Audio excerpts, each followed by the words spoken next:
Okay, so welcome to this video where I'm going to show you an updated version of how we can scrape Sofascore to get their data and to get their shot data or whatever data you're looking for. So if you've kind of seen in the Discord and as well, maybe you've seen on Twitter or on YouTube, there's been some changes to how Sofascore is using their API. So technically we're going to be doing the same thing. We're just going to be doing something a little bit different. Because what they've been doing is they have been basically using something called a varnish cache, which I'm not going to get into the technicalities because I'm not even 100% sure exactly what it's doing. But it's basically just caching that data so they don't have to go and fetch that every single time that somebody is coming to their website. So it's basically causing some problems for us when we were trying to scrape that data. Other people as well have been getting just random data points coming back, and I've been getting that sometimes as well, where a data point they're just like mixing up like XG values, shot values. I don't know if this is some sort of anti-scraping mechanism, but the new and updated version should be a good workaround for now, and I'm only going to post this in this course. I won't post this technique like on YouTube or on Twitter or anything, just so we can make sure that we have this technique as long as possible. To do this, we are just going to basically do the same thing that we did in the other video where we are scraping their API. So just go ahead and right click on the page, and then if you hit inspect, and then go ahead and open this up, okay, and go to network. And then you can either refresh the page, or if you just click on statistics right here, it will load this shot map one, okay? And then we're just going to do the same thing that we did in the previous video where we copied this. So right click it. I'm going to move my person so you can see me. So right click on shot map and then hit copy. And then we're just going to copy the URL. We are not going to actually copy the whole curl this time. So copy the URL and then head over to a terminal like this, okay, or a command prompt, whatever you're using. And basically what we're going to do is we are going to run a curl command to get that data. And I'll kind of show you what a curl command does.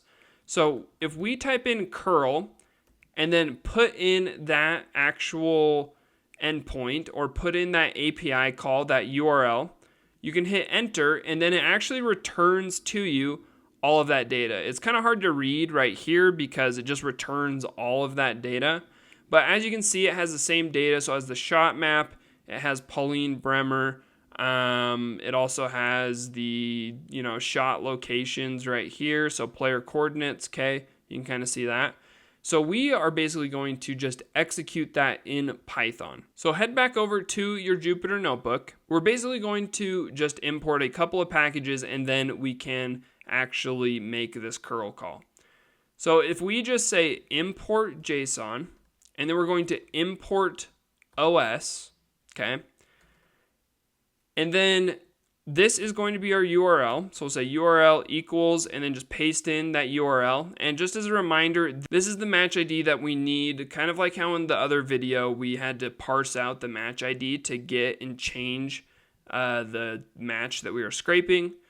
So go ahead and run that. And then we are going to basically just execute that curl command in Python. So if we say result equals, and then we'll do os dot POPEN, so poppin or POPEN, I don't know exactly what it is, or POPEN, I guess would probably make more sense. And then we are just going to execute that curl command. So we're going to do an F string and then do a single quote and then type in curl and then dash H, a capital H, and then in double quotes type in host with a colon and then api.sofascore.com, okay?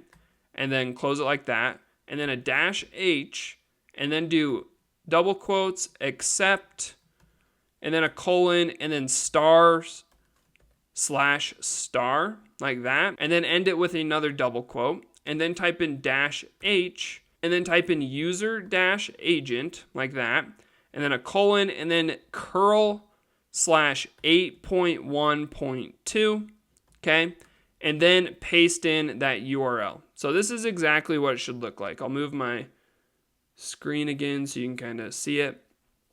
So this is what it should look like. It should be curl, and then these dash H's are actually our headers that we are going to be passing to this URL, okay? And then close that with a single quote, and then hit enter and close that with a parenthesis. And then we're gonna say dot read, okay, with 2 parentheses like that.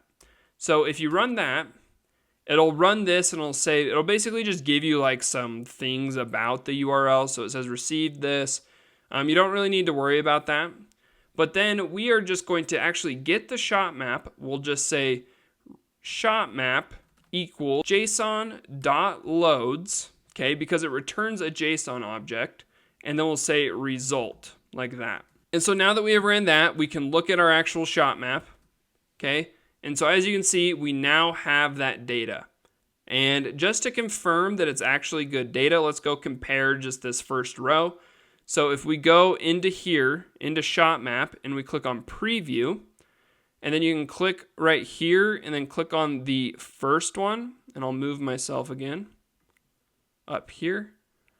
So as you can see, the data that is actually in the API on the website, it is Pauline Bremer, 7.7x, the Y is 54. If we come back here, we can see Pauline Bremer, 7.7, 54, okay? So that is basically the workaround of how we can get this data from Sofascore. And in 100% honesty, I'm not exactly sure why this curl works with their varnish cache. I don't know enough about how that all works, but I do know that this is a workaround and that this works.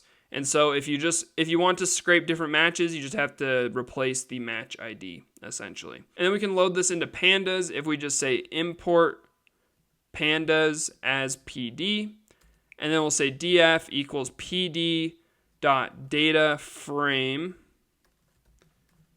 And then we'll do shot map, and then we have to just load in the shot map dictionary like that.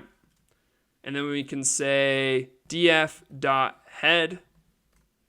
And as you can see, we now have that in the same manner that we had that before. And this is why I really like web scraping, is because it really is just sort of a puzzle and problem solving and figuring out how we can best solve that problem with maybe unconventional methods. Like, you're probably not going to ever hear in a normal Python course that you should be running curl commands in Python, but if that's the solution, we're going to do it, okay? Because that's how we need to get around it. So that's it for this video. It's good to still keep in mind the first version, because that is a very good lesson on scraping APIs through the network response tab. And yeah, so I will see you in the next video.